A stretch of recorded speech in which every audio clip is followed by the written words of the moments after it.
Good morning. My name is Jim Honeyman. I'm a member of the RLC Church Council.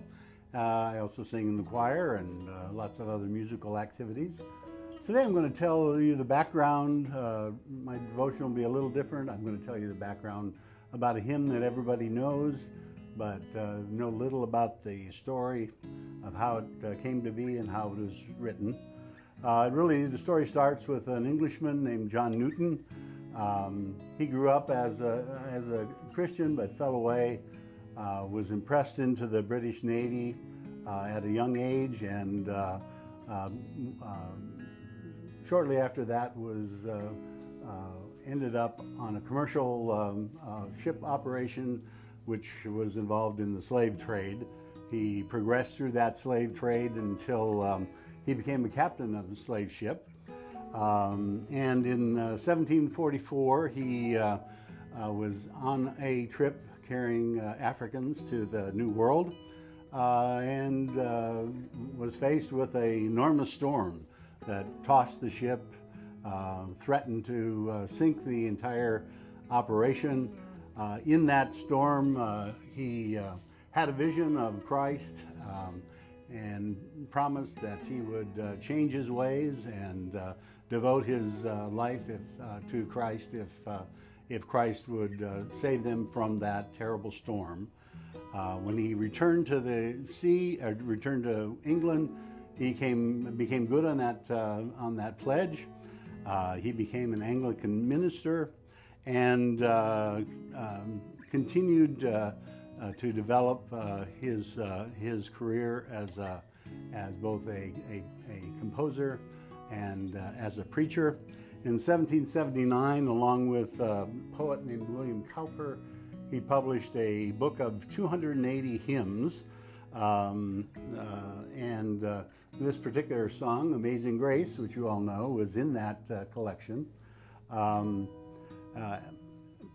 In addition, beyond being a minister, John Newton became an anti-slave advocate, pressed the British government to abolish slavery, and in the last year of his life, both the United Kingdom and the United States outlawed the importation of slaves and the transport of new slaves to the New World.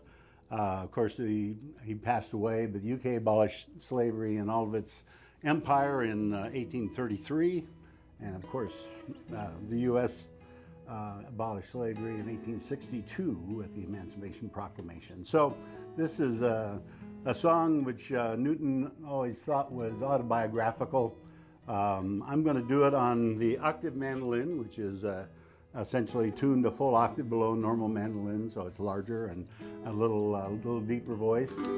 And I'm going to use an alternate melody. There were more than one melody for this tune that you're familiar with, but I'm going to do it to a slightly different one. Of course, this is Amazing Grace.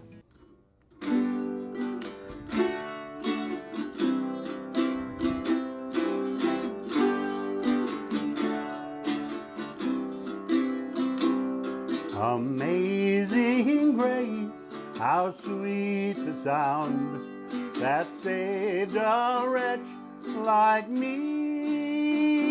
I once was lost, but now am found, was blind, but now I see.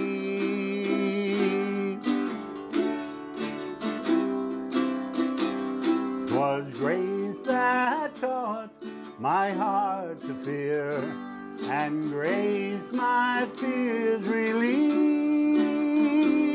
How precious did that grace appear the hour I first believed.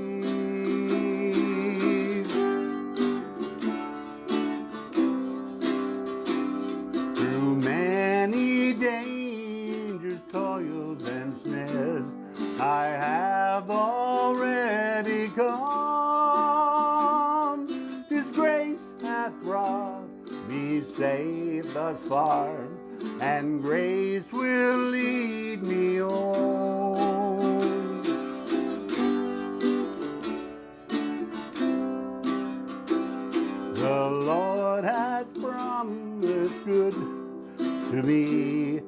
His word my hope secures,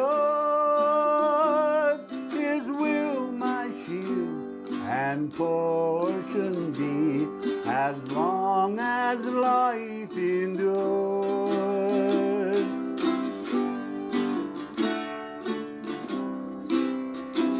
When we've been there 10,000 years, bright shining as the sun, we've no less days to sing God's praise than when we first begun.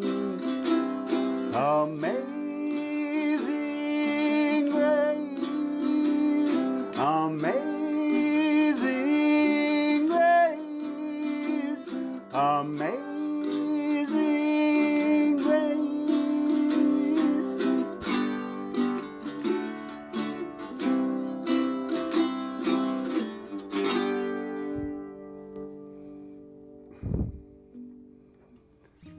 And on Newton's deathbed, he basically recited, the line from the hymn.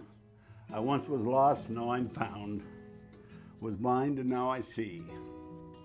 So, during your Lenten time, take this song to heart.